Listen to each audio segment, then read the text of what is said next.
Encounter is brought to you by the Broome County Council of Churches, where we connect compassion with needs as we inspire growth with dignity. You'll find us in special places throughout the community. For those who remain hungry, we provide meals. For those who are challenged, we build wheelchair ramps. We comfort those who are ill, minister to those who are confined, and we remain an advocate for change and understanding on behalf of every element of our community. Connect and inspire. Encounter the Broome County Council of Churches. Good morning. I'm Jeff Kellam, the Parish Associate at the Union Presbyterian Church, and today's host on Encounter. Let me begin with a personal story that links to today's headlines. A few years ago, my niece was working in a factory, a warehouse down south, unair conditioned, a summer job. She was a senior in high school. And she, like some of the other women in this facility, wore a tank top and wore shorts. And this young woman, again, a high school student, was receiving unwanted attention from some of the adult men who worked in this warehouse. Some touched her inappropriately, some made comments as she walked by. She found some drawings on the restroom stalls that were, as she described them, pornographic and that had her name attached to them. Her mother also worked at that facility, my sister, and the two of them went to the manager and complained. And the manager said, well, it's the way you're dressed. And he said, you're an attractive young woman and you should get used to this. People will be paying attention to you and this is natural. Well, eventually, after a great deal of pain and a great deal of time, some heads rolled. But at the same time, my sister and her daughter had to leave that facility because of the possibility of recrimination and retribution, I suppose. So they wear the badge that says Me Too. And that's what we're going to be talking about today on Encounter. And my guest today to help us talk about sexual harassment within the life of the community is Carole Coppens, who is the Executive Director of the YWCA on Hawley Street in Binghamton. It's the YWCA of Binghamton and Broome County. That's right. You've been there, my extensive research says you've been there 12 years. Actually, 18. It will be 18 this right. June, Jeff. That's right. And yes. The other thing I remember from our conversation is that the Y has recently celebrated its 125th That's anniversary. Right. So that's the Me Too story that touches me personally. You also have a Me Too story, much more personal, because it has something that happened to someone else, it happened to you. That's true. Well, personally, I've had several experiences of sexual harassment from employers working for men that were very uncomfortable, to say the least, and I could never understand how that could be acceptable. Yeah. So I always thought that if I had an opportunity to somehow work in a position that would allow me to help other women be empowered around that issue, that it wouldn't happen to them. And I'm very fortunate to be the executive director of an agency where that does not happen at our place. But in a previous role as the director of a health center locally, one of the people who was a practitioner of complementary medicine, leased space and had a whole client base, primarily women, that he was treating. And it came to light that this practitioner had been taking advantage of his patients by lacing their herbal medicine concoctions that he made for them with Valium, and then behaving inappropriately sexually while they were on his treatment table. This came to me through one of our employees that had experienced this, and she wanted the general administration to know this was happening.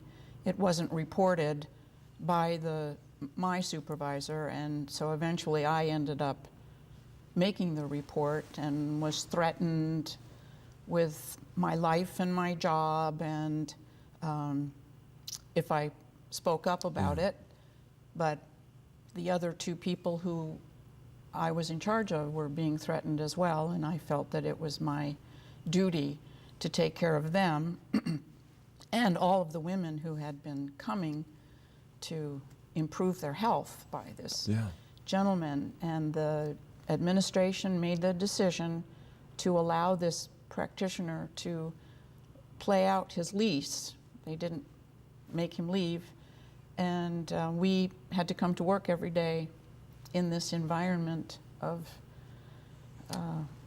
feeling threatened, and it was not a good time, I must say, and I was dismayed at the response to let's keep it quiet, we don't want any more scandal, and of course you can come to work in harm's way, it's all right. Yeah. Women. Yeah.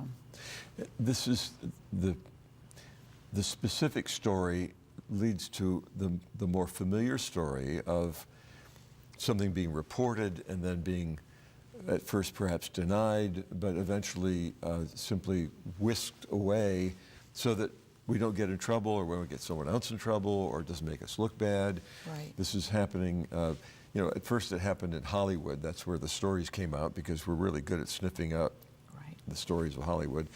And then it comes to Washington, the other coast. But it's also in our own communities, and it's also in businesses, it's in religious institutions, it's everywhere. It's everywhere. Because of what? Is it authority? Is it a boundary issue? Is it sex? I think it's all of those things, Jeff. I can speak about our culture because I live in it, and I'm getting up in years, but from the time I can remember thinking that there was definitely something not right in that equity and parity realm between men and women. And I had a guidance counselor in high school that told my parents, save your money, she's not college material, but that was the thinking. We would do home ec, and the guys would go on to be the scientists, and we could be nurses or teachers. Yeah. But no one could imagine that I could end up the executive director of a large human service organization as a woman. Yeah. And it's still true today. If we look across all of the professions, women are not equally represented. We are held down by so many different forces, but it's again that patriarchal power of oppression, and that women have been considered property. Yes. It's only in the near past that women were given the right to vote. I mean, let's talk about that. Yeah. So all of those things, I think, play into the fact that it has been allowed to be in common practice. That, of course, if you go to a party and there's mixed genders there, you will see signs of that, that men think it's okay to behave in such a way with women, and they're surprised if a woman addresses it right away. She's considered a bitch. Yeah. I'm thinking, I went to this party atmosphere where people are, the guys are over here, maybe looking at the women over there. The women over there could be looking at the guys over here too. Yes. And there's where it becomes a matter of objectification of a person as an object. Well, exactly. That's redundant. No, I'm sorry. You're absolutely right. When we think about these issues of the Me Too movement, I shared with you earlier that you have to think about the I Too movement as well. That as these came to light in the stories on the news or in the headlines, I began to think about my own life and the times when, as a pastor, I'm kind of the authority, or as a youth minister, and I start thinking, I wonder, I have an odd sense of humor. It doesn't maybe come across on this program very often, but But I say outrageous things, and I say the unfamiliar or the unexpected thing.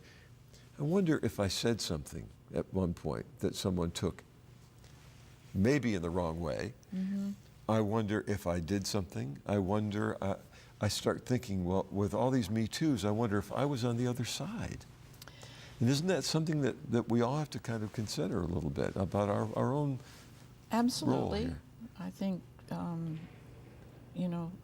looking inward and examining one's own perspective and approach and trying to keep that first and foremost is wonderful. Having the background that gave you the understanding of respect and dignity for all human beings is certainly a plus, and there are many people, my generation, older and younger, who never had that. Yeah. I couldn't imagine what it would be like to be a teacher in today's world. I don't even want to go there, but I was fortunate and unfortunate to have numbers of teachers who didn't understand that, but my parents absolutely instilled those values and morals that I operate from today, and I am so lucky to be married to one of the most wonderful men on the planet who has that same respect and dignity. A sensibility. And sensibility. Yeah. But we all are only human, and we can all fall short of that measure to be sure that we will never insult somebody or objectify another human being, but every now and then we will make some comment or say something and not even be aware of it. But I think the Me Too that's happening right now is more based on the fact that women have finally been empowered to the point where they are not afraid to speak out. Yes. And that's fabulous. That's the good starting point, but I believe that there's a lot of work. Communication is not only speaking out, but being able to hear and to listen. Exactly. And then to respond appropriately. Yes. And to own our own actions and words. Tell me about the YW. How does the institution approach working toward not necessarily a solution or a resolution, but healing? Advocacy. I think that's what sets the YWCA apart from so many other human service organizations, is we in the United States believe that advocacy is the key to change, and by speaking out to all levels, we work very closely on Capitol Hill, and there are 220 local associations in the United States. We are affiliated with the national located in Washington, D.C. So we are all doing that level of advocacy in our own districts with our federal, state, and local elected officials, and continuously speaking out whenever and all the time when we feel that a voice has to be heard to express what is going on. In particular, our focus of late has been with women of color to help lift up and empower them when they are so oftentimes held down, and people don't realize that that's happening. So the voice for trying to make those changes, the policy and law changes that must be made in order for things to become of equity and parity, to eliminate racism, to eliminate sexism, ageism, gender discrimination, you name it. Yeah. So that's the speaking out. Are they listening? Do you get a sense that there is a response? Yes, I can give you a couple of examples. Please do. When Barack Obama passed the pay equity law, that was due to the work of the YWCAs in the USA. In New York State, the same-sex marriage bill that was passed, the YWCAs of New York State were instrumental in getting the lawmakers to pay attention. When, it's that the collective voices, because collectively in New York State, we are representing over 5 million women. So when we make sure that the person in front of us, the person who has the power to change, amend, or create a new law understands this constituency, they will pay attention. Yes. Not all the time, not consistently, but we are more successful today than we ever have been by recognizing that collective power. It's important for individuals to speak out, but it's also when the community speaks, when the Yes. individuals band together, there is power there. And that's what's It's happening a louder voice. with Me Too, I believe. It's a community of women who have found each other, listening to each other's stories and understanding that everyone is impacted by this, men and women and children who have the parents who are, or listening to, or, it's huge. Yeah. Our guest today is Carole Coppens. She is the executive director of the YWCA of Binghamton and Broome County. I want to share something that our two co-moderators of the Presbyterian Church USA, which is our major Presbyterian denomination, the co-moderators are the highest elected officials, and it's two women this time, and they've written a letter to the church saying that the church needs a deeper cultural shift to overcome sexual harassment and other forms of sexual discrimination. For many years, our churches have been required to have sexual abuse policies. That included everything from having two adults in a classroom with children, having windows in all the doors, leaving a door ajar when you're doing pastoral counseling. Lots of ways